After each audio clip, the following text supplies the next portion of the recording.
Greetings and welcome to the Mother Tongue podcast. I am here today with Misun Oh, who is the creator of Soulprint Coaching, which is an identity based method that helps high awareness moms stop repeating the reactive patterns they can't fix with more books, tools, or parenting tips. With nearly 20 years of experience supporting thousands of families as an educator and consultant, she brings rare depth to the conversation about motherhood and generational healing. She uncovers the unconscious identity wiring behind emotional reactivity and guides mothers to create homes where their children feel safe, connected, and deeply loved. Misun is a mother of a 6-year-old son. Welcome. I am so delighted to be in conversation with you today. Thank you so much. Thank you for letting me, having me here. And I really appreciate. I'm so looking forward to talking with you today. Yeah, and I think most, probably all of our listeners, this is something that's important to them, right? How we respond to our children, how we regulate our nervous systems, and I think a lot of us in that are parents today are concerned with shifting the generational narrative around parenting. And so I know what you share today is going to be really valuable. And I'd love to start with your origin story of becoming a mother. Can you share at what point you knew that you wanted to be a mother and how it kind of unfolded and how it led you to what you are doing today? Yes, wonderful. I wanted to be a mom. When I was in school, we usually writing like who I want to be in 10 years, things like that. So I always writing down. I will be a teacher after 10 years, and then I will have 3 kids. That's like my age would be like 25. I wanted to get married early. I wanted to have a, big family. That was my dream as a kid, actually, like because that's what I didn't have in my childhood. So I wanted to have my own happy family. Mm, It didn't happen until much later. yeah, it never happens how we think it's going to happen. Yeah, actually, I got married at 38, so it was really late. And when I uh, became a mom, I thought I am ready. I'm ready to be a great mom, really, really good mom, because I was on my spiritual journey over 10 years at the time. And I did a lot of inner healing work, spiritual practice. I read tons of parenting books. I took courses during my pregnancy. I don't know how many books I read. Like even like the reading English book is pretty slow for me, so I ordered a bunch of Korean books. Yeah. So I read them like yeah, over and over and again, listened a lot, and so I thought I was ready. Yeah, but oh my God, the first year since my when my son was born, I think that was the hardest time in my life. Mm, I think it was really, really hard. Um, I completely lost who I am and my relationship with my ex-husband. I think it started from that time. First year of when he was born, the communication wasn't good. Especially, I came from South Korea, so very different culture.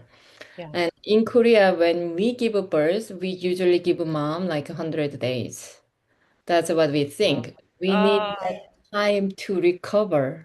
yes, I love Yeah. that. I That's mean, the longest I've heard so far. That's beautiful. of course, not everyone can do that, right? But that's what we all have as a information and nest. Hmm. So there's a lot of, the afterbirth, like the caretaking places. The mom goes there, they stay like a month, like a not like really 100 days they stay there, but at least months, sometimes more than that. So they just resting there except feeding baby.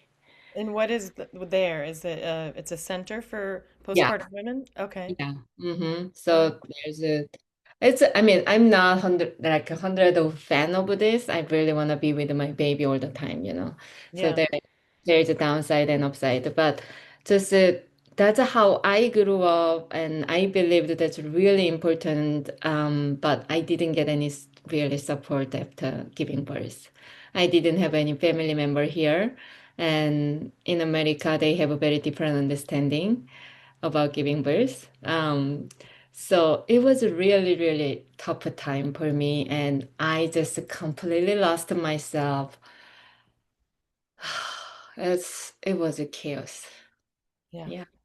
Hmm. Yeah, it's such a messy unraveling that we go through and like a restructuring. And I want to just ask real quick because I'm super curious that the place with these women go, you said the downside was maybe you get separated from your baby. Does that mean she's in that resting house without her baby? No. The baby is there, but there, other like a caretaker is taking care of a baby most of the time. I Uh, see. so mom is really resting, like, so really she can sleep without, hearing baby crying all the Yeah. time. Yeah. Yeah. Yeah, so they have a baby, of course. They feed the baby and having time together, but not whole time, very separated time. Yeah. I see. Interesting. Wow. Okay. And so you're in your beautiful and chaotic and messy unraveling. And what was your journey like back to yourself?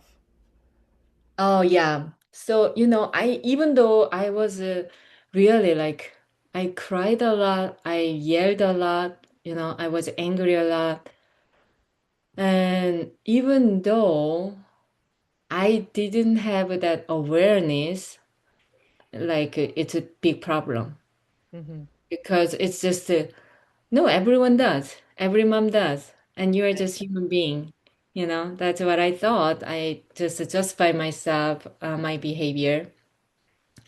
And whenever my ex like point out something that I'm doing not great for my son, I got so defensive and angry. You don't give me enough support and you just blame me, like I blame him instead of looking into myself.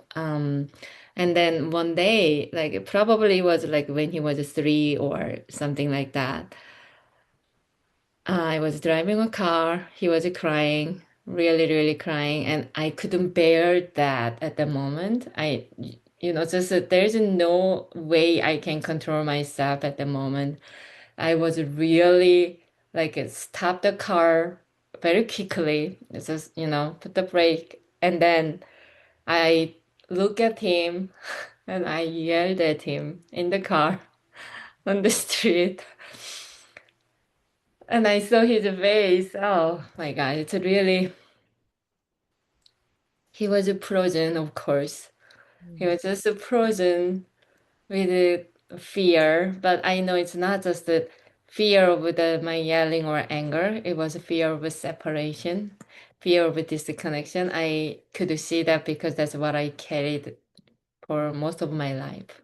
Mm. Myself, I had that fear even as an adult. So, when I saw that, it was like not him looking at me, it was more like my inner child looking back at me Wow. with Yeah. that fear. And it really hit me so hard. I couldn't do this anymore. I should be changed. I don't know how to, I already worked on myself so much. I did a lot of inner child healing work and I read so many books and took a courses, everything. So what should I do and more? I don't know really. And then I just had that intention and I just kept praying to God, please make me different mom. I Mm. don't want to be this mom to him and I don't want to be repeating uh, the parenting I grew up with. So I just kept praying and praying. And then, like, a lot of things happened in my life. And there was the moment I went through divorce, and after that, another heartbreak breakup. And at that moment, I went really, really dark place. I thought that I will never go there again, but I was there again. And I felt completely powerless, completely hopeless. And in that moment, instead of praying to God, help me, I just pray to God, like, okay, I don't know what I did in my life or even in my past life. I don't know how terrible thing I did, but whatever the reason is, if I have to live with this pain for rest of my life, I will. Mm. I'm gonna accept whatever it's given to me, whatever I have to live, I'm gonna live with gratitude instead of complaining about it, instead of resisting to it. I'm gonna accept it. And I think that was my really deepest surrender in my whole life.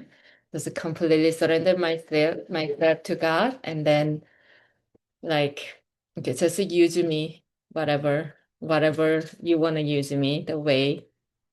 And in that moment, I really had a beautiful spiritual experience. Like from the darkest place, I lifted up to higher place, like probably highest place I could have been. Like it was a complete light and love and peace and joy. And I felt I was held by unconditional love. Mm. And in that moment, changed everything. I knew that like we are all child of God, our real identity. We are not just this body, not just a little tiny human being. We are spirit. We are child of God, so we are one with God. It was all the information I had, but in that moment, that information became my experience. So I saw myself as a really, really child of God. Like, oh my God, my dad was there forever. Whenever I complain, like when I, yelling, "Where are you?" He was always there. He was always holding me, and I was never alone actually. And that's who I am. Like I am child of God. I'm not broken. There's nothing wrong with me. I am complete and whole. That that realization that like I became completely new person. That's what I'm saying. Like that identity shift. Yeah. Yeah, without that, we can try so many strategies, tools, but that cannot really change something that lasts. But when our identity shift, the change lasts. And it changed my relationship with my son completely, completely. Yeah. Wow. It sounds like it was an identity shift, but also like an embodiment of things that Mm. you believed that were now, and it was now coming into an embodied experience rather than it being more conceptual or. Yeah, exactly. Yeah. And I really like I don't know if you heard some noise here. No, I didn't hear it. Okay, that's good. My son was here, like even today, he was coughing little, but not other symptoms at all. Mhm. And past version of myself, I wouldn't let him stay at home at all, but he just I just want to spend time with you, mommy. I just want to rest at home with you. And we made this like agreement. I have a pew meeting. You have to play alone during that time, and then but rest of the time we can have fun. We can do what we want to do.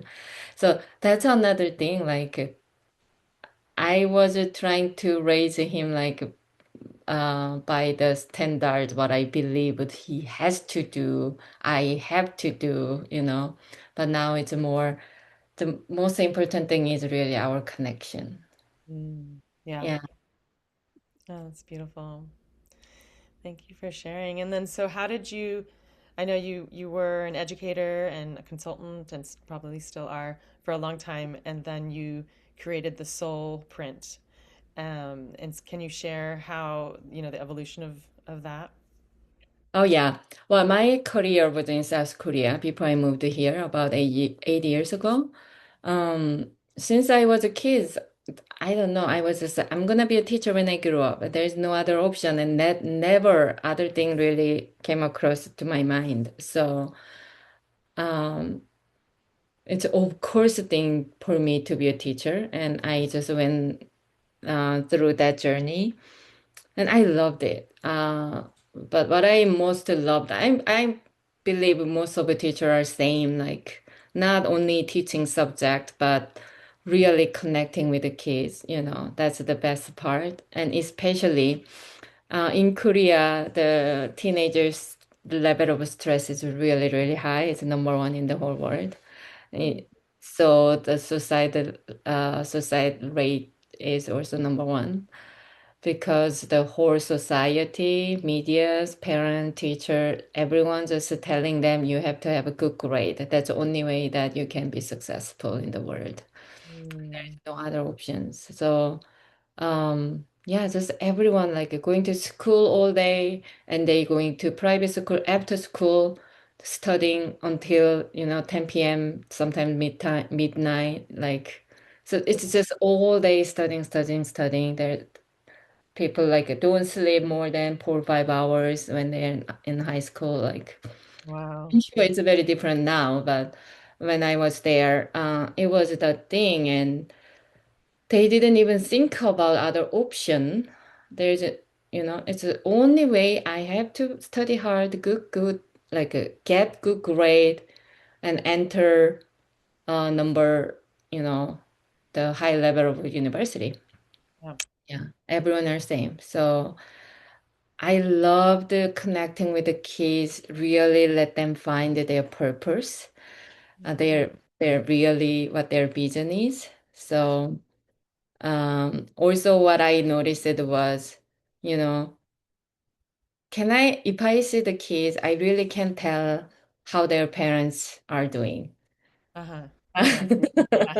That's really clear, right? So when I became a mom, I just realized that like I had always very passionate about next generation. I want to help young kids, things like that. And Mm. I became a mom, like even from my own experience, like really the best way to help next generation is helping mom to be healed. Yes. So having healed mom at home, nothing can beat that. Yeah. Yeah, and well, that one was that really came into my life. Um, and then at some point, the coaching found me, and I didn't see myself to do any professional work here in the USA because I don't have any background here, and my English is not super great, so I didn't see myself that way. But it just kept knocking my door. I say no to that like for almost 6 months. No, that's not. I cannot do that. I know there's so many amazing coaches out there. And so I just kept saying no to me, but yeah, it kept knocking my door until I said yes. And Yeah. then I finally said yes. And I didn't have like, I'm gonna help mom in the very beginning. I just said, I really enjoyed helping mom, helping people, coaching people, whoever come to me. And then a little bit later, that just came to my mind. Like after my experience, my that transformation experience, uh, I really want to help mom. Like because I finally could see what that having his mom can make a difference in child's life through my son. Yeah. uh, because I didn't see what it was costing in the past when I was in the parent.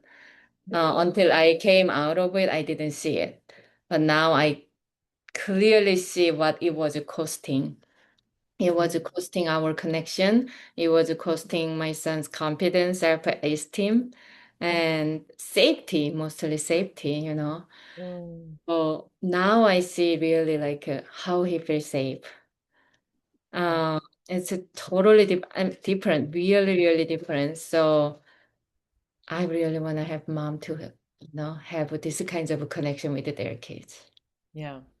Yeah, Mhm. and it's like once you see it, you can never unsee it, Yeah, right? exactly. Yeah. And yeah, I mean that's really getting to the heart of it. That's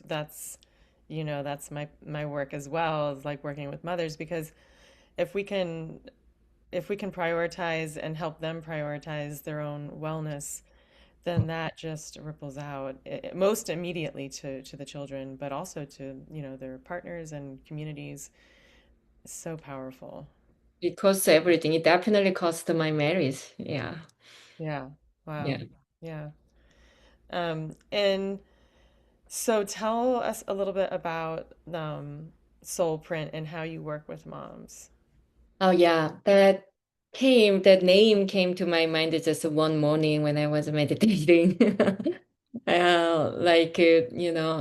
Oh my God, like I was compare myself with other coach a lot, of course, you Yeah. know.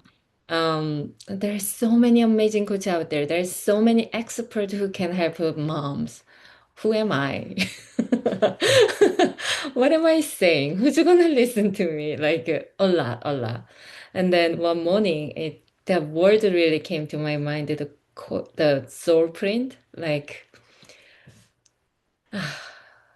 everyone has their own unique fingerprint. Right. No one has the same. Like even twins, they don't have the same. It's all unique, and our soul has the same, like a fingerprint. We have our own print when you came into this world, and without fulfilling it, we cannot be really, we cannot really living our full life. Mm, yeah. So when I was angry a lot in our marriage, I think it's not about my ex-husband or it's not about other people. It's about I'm not living my soul print. Mm, hmm. I'm not here just to, um, but, well, it's another story, but we had a lot of argument with my ex-husband, between my ex-husband and myself, like, Um, I believed he might not intend it that way, but I heard what he said as I'm less than others, or I'm just staying at home mom. Ah, yes. Things like that. And I definitely see I'm not just to here. I'm not here to just raise my kid. I'm here to lift up a lot of others. So once I realized it, just to saying yes to my soul print, my whole energy shifted. Hmm. Yeah, so that's it. One of my clients, actually, when she came to me, she had three kids as a single mom, was busy. She wanted to get help about time management. Like, how can I manage my time better? Like that's why she came to me. Uh-huh. But through our session, what she found, that's what I call like her soul print was composing music. So once she did it, it's not really about time. It's not about the business. She's just still busy, or maybe more busy, as she focus on composing music, beside all the things she does in the general. But she's not the same person, you know. Hmm. Yeah, she has more energy, more happy, of course. Oh, there's more connection with her own kids. Yeah. And so Mhm. it's kind of like you're helping them align better or discover their purpose. Yeah, I can tell that. And the way to do it is really like if I can make it simple, we cannot leave our purpose because there's so many blocks that we made or it made up by others. It can be belief system, mostly old belief system. So discover what's really blocking our purpose Yeah. and then remove them through a lot of work. The main work I do with my clients is a forgiveness work. And once we remove that, the purpose is just to rebuild itself. It's to rebuild yourself? Rebuild, yeah, Oh, reveal yourself. yeah. Hmm. Yeah. Yeah. Beautiful. I love that. Um, and in that process, because it sounds like from, your in reading your bio that you're working on generational patterns as well.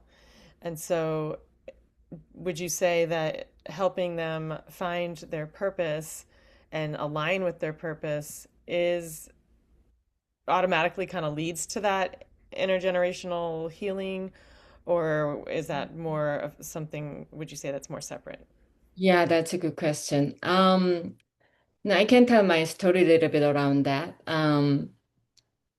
You know, even like over 10 years of spiritual work, I mean, I did a lot of healing. I healed a lot. I was able to forgive my mom before she passed away. There's a lot of work, but still, I didn't know until uh, it really happened. So later, what I found was I had such a deep fear of abandonment, fear of rejection. And also recently I found that's a like a mother wounds, I would say. Yeah. And recently I found my father wounds. I Mm. don't trust men. Uh, And I mean, I understood that as an intellectual information. Like, yeah, in my childhood, of course, how can I trust men? Of course, I don't trust men, but I've never felt it in my body. It was really like whenever I think about my dad, nothing came up, even nothing, negative emotion came up towards my dad. It mm, was love towards my mom, but nothing. But anyway, that kind of work when as we how can I say? Okay. Once we really focus on what my soul wants me to do, we can hear that. yeah. Um, for me, it was really helping other moms. That was my purpose, helping others. And it's not like if I don't do anything after discover that, I don't think nothing is gonna happen. And I said yes to it, and I took a step towards that. And as I walk things, I would say blocks. What is blocking that? It appears here and there. So the work is just a continuous thing as we go through. But the thing is, it could be really overwhelmed and feels impossible to heal that. But as we doing that work more and more, right now, I'm really like, I'm not complete, still things come up. Still I am sometimes reactive, but it's really I can catch it very quickly and I can repair it very quickly. And also when it comes up, it doesn't overwhelm me anymore. So, Yeah. Right, okay. because things are always going to come up, right? We're Yeah, all continually a work in progress, and so it's really more like about our capacity to course correct in a yeah, exactly. quicker. Yeah. Yeah, yeah, Hmm. So now I'm like, whenever it comes up, I really feel deep appreciation, as thank you for showing up instead of hiding. yeah, Because if you are hide, I cannot do anything with you, and you're gonna just sit there, run my life unconsciously. I don't like that. So, yeah, and that's also one thing I do. Have a conversation a lot with my son about our feelings. When negative feeling comes up, I'm teaching him to how to do it. Like. We welcome me, say thank you, and yeah, just let it be there until it goes away. Yeah. Hi. For those of you not on the YouTube channel, her son is making a little cameo appearance in the background. Is it Right okay? on Or cue. Yes, this is okay. it's fine. This is motherhood raw and real, and this is what happens. Some days, your kid has to stay home with you, and that means they become part of your work I think it makes it experience. more real, huh? It makes it more real, exactly. Okay, you can join us. Um, wow, it was such a beautiful journey that you've had, and so much like unfolding and expansion. And I know that you have so many gifts to offer, and I know that we do have to close, but I just wanted to give you the opportunity to share where people can find you and engage with your work. Yeah. Um, I offer pre-consult, 50 minutes pre-consult. You can find it from my website. Uh, my website is sedonacoach.com. Also, you can take like a pre-quiz there, like how am I breaking the generational cycle? Where am I on that journey? You can take that quiz. It's free. And also you can book pre-call. Um, Also, you can find me Facebook, Instagram. I share a lot of my journey there. So, yeah, if you wanna join my network, you can follow me on social media. You can Thank you. find my name, Misun Oh. Yeah, I will put all the links in the show notes. And yeah, and also I just wanted to say I love her quiz. I took her quiz and it's really good. I enjoyed it. So Yeah, highly it's really recommend. simple, right? It takes only 1 minute probably. Yeah, it's very short. It doesn't take a lot of time. And it's yeah, I liked it. I'll put that link for the quiz also in the show notes. Thank you so much for being with us today and sharing your wisdom. Thank you so much for inviting me and having me here. And yeah, and thank you for listening, whoever listening this. Yeah. Thank you. Bye.